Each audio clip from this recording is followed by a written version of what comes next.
আসসালামু আলাইকুম সবাইকে, আশা করি সবাই ভালো আছেন। বাংলাদেশ শ্রীলঙ্কার বিরুদ্ধে এই যে সুপার ফোরের প্রথম ম্যাচটা, সেটা একটা অলিখিত সেমিফাইনাল অনেকেই বলছেন।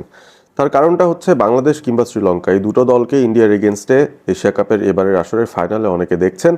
পাকিস্তানকে কেন গণায় ধরা হচ্ছে না বা পাকিস্তানকে নিয়ে কেন খুব একটা বেশি চর্চা হচ্ছে না সেটা নিয়ে হয়তো অন্য একটা ভিডিওতে কথা বলবো। তবে এই মুহূর্তে বাংলাদেশ শ্রীলঙ্কা ম্যাচটা যেহেতু সবচেয়ে সামনে রয়েছে, একদম নেক্সট ম্যাচটা হয়েছে, সে কারণেই এই দুটো দলের কিছু পরিসংখ্যানগত দিক নিয়ে কথা বলতে পারি।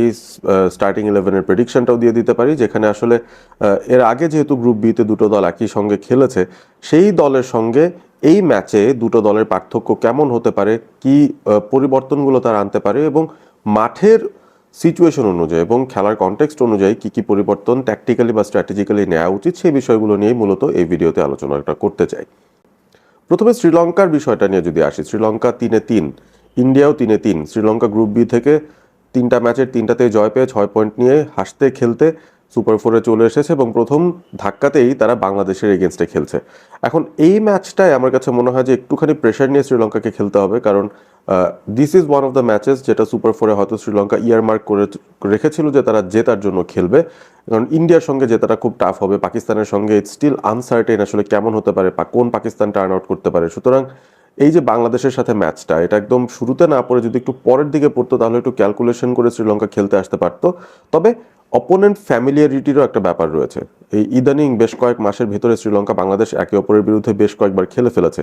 ইতিমধ্যে 4বার তারা একে অপরের মুখোমুখি হচ্ছে শুধু 2025-এই। সুতরাং সেই জায়গা থেকে একটা ফ্যামিলিয়ারিটির ব্যাপার রয়েছে এবং সেখান থেকে একটা প্ল্যানিংয়ের ব্যাপার রয়েছে। নিশ্চয়ই খুব ভালোভাবে শ্রীলঙ্কা বাংলাদেশের এগেনস্টে তাদের প্ল্যানিংটা সাজাতে পারবে এবং ঘরের মাটিতে যে 3 ম্যাচ টি-20 সিরিজের দুটোতেই তারা হেরে গিয়েছিল, সেটার একটা প্রতিশোধ নেওয়ারও সুযোগ শ্রীলঙ্কা অবশ্যই নেওয়ার চেষ্টা করবে এবারে সুপার ফোরের এই ম্যাচটার মধ্য দিয়ে। শ্রীলঙ্কার ওভারঅল যে লাইন আপটা রয়েছে সেটা খুবই ব্যালেন্সড একটা অবস্থায় আছে এবং 3 ম্যাচে যে 3টা ম্যাচ তারা জিতেছে তার মধ্যে 2বার তাদের চেজ করে জিততে হয়েছে। সুতরাং ওই চেজিংয়ের বেলায় শ্রীলঙ্কার ব্যাটারদের যে পারফরমেন্স, সেটার কিন্তু একটা ছোঁয়া বা আভাস পাওয়া গেছে এবারে এশিয়া কাপটায়। এবং তাদের বেশ কিছু ক্রিকেটার বিভিন্ন সময় রান পেয়েছেন, যেটা তাদের জন্য খুব ইম্পর্টেন্ট ছিল। শুধু টপ 3 যে স্টার্ট পেয়ে রান পাচ্ছেন সেরকমও বিষয় নয়, মিডল অর্ডারও রান পাওয়া শুরু করে দিয়েছেন, যেটা তাদের জন্য বিশাল বড় একটা সুসংবাদ। লোয়ার অর্ডার থেকেও তারা ম্যাচ উইনিং পারফরমেন্স পেয়েছিল হংকংয়ের এগেনস্টে, স্পেশালি হাসারাঙ্গার কথা যদি বলি। সুতরাং খুবই ব্যালেন্সড একটা অবস্থায় দলটা এই মুহূর্তে আছে। ব্যাটিং নিয়ে যে টেনশনটা ছিল সেটা হয়তো অনেকটাই দূর হয়ে গেছে গত ম্যাচটায় কুশাল মেন্ডিস রান পেয়ে যাওয়াতে বা কামিন্দু মেন্ডিস রান পেয়ে যাওয়াতে, সেটা কিন্তু অনেকটুকুই কাভার্ড হয়ে গেছে বলেই মনে হয়। এবং বোলিংয়ের দিক থেকে দেখেন, সেখানেও খুব ভালো একটা ব্যালেন্স রয়েছে। ডেফিনেটলি তাদের যে দুই মূল পেসার রয়েছেন, দুষ্মান্থা চামিরা এবং সেই সাথে নুয়ান তুষারা, এই দুজন কিন্তু খুব ভালো বোলিং করছেন এবং তাদেরকে সঙ্গ দেওয়ার জন্য আমার কাছে মনে হয় যে বাংলাদেশের এগেনস্টে অন্তত একটা পরিবর্তন তো তারা আনবেই ডেফিনেটলি, এবং সেটা হয়তো বোলিংয়েই আসবে।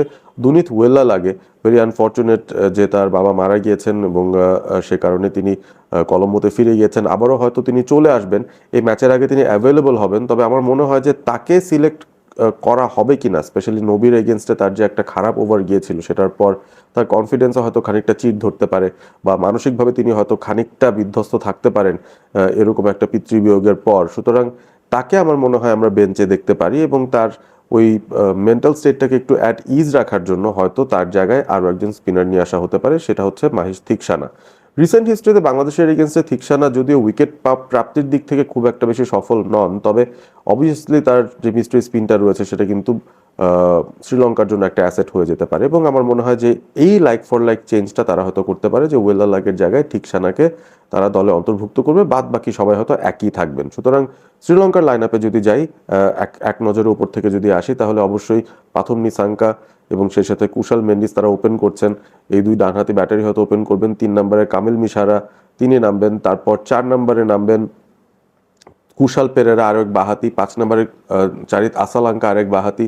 6 নম্বরে কামিন্দু মেন্ডিস, আরও একজন বাহাতি ব্যাটার। তারপর 7-এ দাসুন সানাকা, 8-এ দুষ্মান্থা চামিরা কিংবা ঠিকসানা, হাসারাঙ্গা তারপর, এবং একজন হচ্ছেন নুয়ান তুষারা, একজন হচ্ছেন দুষ্মান্থা চামিরা।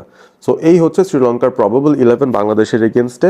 আফগানিস্তানের সঙ্গে যে দলটা জিতেছিল সেখান থেকে একটা পরিবর্তন আমি দেখছি, যেখানে থিকসানা ঢুকবেন ওয়েল্লা লাগের জায়গায়। এই একটাই পরিবর্তন তাদের হতে পারে। বাংলাদেশের দিক থেকে খুব ইন্টারেস্টিং একটা বিষয় কিন্তু আমরা দেখবো, আফগানিস্তানের সঙ্গে যে দলটা আছে অবভিয়াসলি একটা উইনিং কম্বিনেশনই বাংলাদেশ হয়তো পরবর্তী ম্যাচে খেলতে চাইবে। তবে ম্যাচটা হয়েছিল আবুধাবিতে, কনটেক্সটটা ছিল ভিন্ন, প্রতিপক্ষ ছিল ভিন্ন। শ্রীলঙ্কার এগেনস্ট আবুধাবিতে বাংলাদেশ খুব একটা ভালো করতে পারেনি। সেই ম্যাচটাতে আমার মনে আছে শরীফুল জায়গা পেয়েছিলেন তাসকিনের জায়গায়, তিনিও খুব একটা ভালো করতে পারেননি। বাংলাদেশ ব্যাটিংয়েও স্ট্রাগল করেছে, টপ অফ দ্য অর্ডারে পারভেজ ইমন ফ্লপ করে গিয়েছিলেন, যে কারণে আসলে আফগানিস্তান ম্যাচে তাকে ড্রপও করে দেওয়া হয়েছে। সো এই ম্যাচটাতে আসলে বাংলাদেশ কোন টেমপ্লেটে যাবে? ডেফিনেটলি আফগানিস্তানের সঙ্গে যে দলটা জিতেছে সেখান থেকে খুব বেশি পরিবর্তন না করলেই ভালো, কারণ টিমের বেশিরভাগ ক্রিকেটারে আসলে কন্ট্রিবিউট করেছেন সেই জায়গাটায়। তবে আমি অন্তত বলবো পারফরমেন্সের বিচারে বাদ পড়ছেন এরকম প্লেয়ারের চেয়ে ট্যাকটিক্যাল জায়গা থেকে কিছু প্লেয়ারের পরিবর্তন হতে পারে, এবং সেই বিষয়টা নিয়ে আসলে মূলত আলোচনাটা করতে চাই। আপনি টপ অর্ডারের দিকে যদি তাকান, সেখানে কিন্তু একটা পরিবর্তন বাংলাদেশ এনেছিল। পারভেজ হোসেন ইমনকে ড্রপ করে দেওয়া হয়েছিল, সাইফ হাসানকে ইনক্লুড করা হয়েছে। তাকে ইনক্লুড করাতে দুটো জিনিস একসঙ্গে হয়, ইন অল অনেস্টি। একটা right hand left hand batting combination চলে আসে টপ অফ দ্য অর্ডারে ওপেনিং স্লটটাতে, এবং সেই সাথে সাইফ যে বোলিং করতে পারেন সেটারও অ্যাডভান্টেজ বাংলাদেশ নিতে পারে, যদিও ওই আফগানিস্তানের সঙ্গে কিন্তু ভুলে যাওয়ার মতো বোলিং পারফরমেন্সই করেছেন। সো সাইফকে রাখলে অন্তত আপনার একটা অফ স্পিন অপশন বাড়তি রয়ে যায়, যেটা শ্রীলঙ্কার এগেনস্টে স্পেসিফিক্যালি দরকার হতে পারে। কারণ শ্রীলঙ্কার, যেটা বলছিলাম, টপ থেকে মিডল অর্ডারের মধ্যে টপ সিক্সের মধ্যে তাদের 4 জন বাহাতি ব্যাটার আছেন। সুতরাং তাদের এগেনস্টে আপনি যদি অফ স্পিনার চালাতে চান, সেই ক্ষেত্রে সাইফ হাসান আপনার স্টার্টিং 11-এ থাকলে একটা সুবিধা তিনি ডেফিনেটলি দিয়ে দিতে পারবেন। সো ওই জায়গাটায় আমি মনে হয় চেঞ্জ দেখছি না। আমার কাছে মনে হচ্ছে পারভেজ ইমন এই শ্রীলঙ্কার ম্যাচেও সুযোগ পাবেন না, সাইফ হাসানই সুযোগটা পাবেন। এবং পারভেজ ইমনের আসলে সুযোগ না পাওয়ার আরও একটা কারণ থাকতে পারে, সেটা হচ্ছে পরিসংখ্যানগত দিক এবং ডেটা ফ্রেন্ডলি কিছু লজিক। যেমন যেমন শ্রীলঙ্কার এগেনস্টে পারভেজ ইমনের গত 3টা ব্যাটিং ইনিংসে কিন্তু ডাক 0-0-0, অর্থাৎ এই ধরনের একটা স্টার্ট যিনি আসলে এনে দিচ্ছেন, শ্রীলঙ্কা তার ফেভারিট অপোনেন্ট না, অন্তত সেরকমই মনে হচ্ছে। সো এই শ্রীলঙ্কার ম্যাচটার জন্য পার্টিকুলারলি আমার মনে হয় পারভেজ ইমন আবারও তার জায়গাটা হয়তো রাখতে পারবেন না, সেই জায়গায় সাইফ হাসানই থাকবেন মূলত দুই এন্ডে কাজ করার জন্য। রাইট হ্যান্ডেড অপশন, গত ম্যাচে রান পেয়েছেন, প্লাস স্পিন বোলিংটাও করতে পারেন, যেখানে শ্রীলঙ্কার 4 জন বাহাতি ব্যাটার রয়েছেন টপ 2 মিডল অর্ডারের ভেতরে। সো টপ 2 আমরা চিন্তা করে রাখতে পারি তানজিদ তামিম, সাইফ হাসান, 3 নম্বরে লিটন দাস, 4 নম্বরে তাওহিদ হৃদয়। তাওহিদ হৃদয়কে নিয়ে অনেকে হয়তো কথা বলছেন যে তার জায়গায় আসলে সোহান কেন খেলছেন না, বা সাইফকে কেন আমরা 4 নম্বরের জন্য রাখছি না। আমার কাছে মনে হয় তাওহিদ হৃদয় তার ফেভারিট অপোনেন্ট শ্রীলঙ্কার এগেনস্টে আবারও নামবেন, এবং গত ম্যাচটা আফগানিস্তানের সঙ্গে নিদেন পক্ষে খুব খারাপ খেলেছেন বলা যাবে না, 20 বল থেকে 26 রান করেছেন মোটামুটি। অবভিয়াসলি তার আসল চেহারায় তিনি আসতে পারেননি, তবে এই ম্যাচে আমার মনে হয় ওই স্পিন খেলার জন্য মিডল ওভার্সে তাওহিদ হৃদয়কে প্রয়োজন হবে, কিংবা একটা প্ল্যাটফর্ম যদি দাঁড়িয়ে যায় সেখান থেকে লঞ্চ করার জন্য তাওহিদ হৃদয়কে আমাদের প্রয়োজন হবে। তিনি শ্রীলঙ্কার সঙ্গে খেলতে অভ্যস্ত, তিনি এক্সপিরিয়েন্সড, এবং আমার কাছে মনে হয় যে তাকে 4 নম্বরে আমাদের প্রয়োজন। এরপর 5-এ জাকের আলী, 6-এ শামীম হোসেন পাটোয়ারি, এই দুজনই থাকছেন।